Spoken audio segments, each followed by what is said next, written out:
Magandang araw mga kaibigan. Bigyan natin ngayon ng opinion, reaction itong pinaka-latest post ni Dean Chase sa California. Tungkol ito sa update ng coke overdose issue ni late Paulo Tantoco. Sabi niya, "The day of reckoning will soon come. And when it finally comes, the head of the state and his wife will need to answer to everything that they did to the people and the nation, especially to FPRRD. Your time is running out, and I will be there in front row to witness it all go down in flames. May justice be served not only to Paulo, but to the entire Tantoco family for being forced to say a narrative that I am 100% sure they didn't want to. No to Ngagba administration." Tapos post siya, inattach niya ang 2-page document from the Beverly Hills Police. Yan o. Kaya lang masyado lang maliliit. Hindi ko kayang basahin. But knowing Dean Chase, yung kanyang passion to expose the truth, ang dating sa akin is, yung kaso is gumugulong. Hindi nakalimutan. Kasi baka mamaya kinalimutan na, wala na. So, iba kasi Amerika ito eh. Once na may mga ganyang kasos, hindi mo kayang tabun-tabunan na lang yan. So, ibig sabihin, justice will be served later on. Yun ang sinasabi niya. So, hindi pa sila ligtas.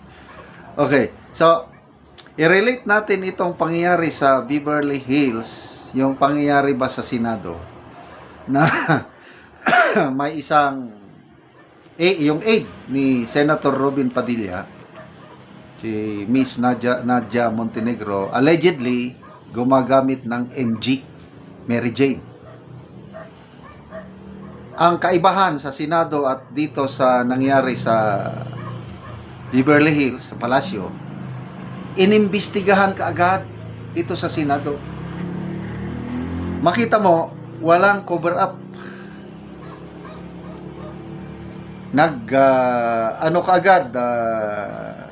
Pumayag kaagad si Senator Robin Padilla sa Senator Escudero, nagsagawa kaagad ng masusing investigasyon para malaman natin kung ano talagang nangyari. So, diyan mo makikita yung lumalalang problema sa paggamit ng ipinagbabawal na substance dito sa ating bansa. Anong nangyari? May bagong ano na naman. Saan bang lugar yun? Yung bigla na lang na-discover mga pulburon, lumalapit na lang kusa. So, lumalabas na napaka-effective daw ang kampanya laban sa droga sa administrasyong ito dahil sa mga nasasamsam nila na mga ganon, pinagbabawal na gamot. Kaya lang, ganon lang oh. Lumulutang lang sa dagat, mamaya nakuha. Yun, accomplishment na daw. So, ako gusto ko talagang matigil na sana. Gusto kong, kasi salot sa lipunan itong droga na ito eh. Kaya lang, yung approach na ganito, yung pinagmamalaki nila na effective daw ang kampanya, dahil hindi mo na kailangang magkitil ng buhay. Tuwan-tuwa sila noon. Kaya lang, may nababalita naman na mga namatay na dahil sa mga adiktos. So, paano yung biktima? Buhay nga yung buhay yung adiktos, yung biktima naman kawawa, patay. So, alin bang mas importante? Ang buhay ng adiktos o yung mga kawawang binibiktima? Yan na. So, makikita mo yung kaibahan talaga sa approach. And then, balik tayo sa yung issue sa Beverly Hills na mismo Deputy Social Secretary umamin sa pulis na gumagamit ng coke. So what now? Wala lang. Kibit balikat lang ang palasyo. Parang walang nangyari.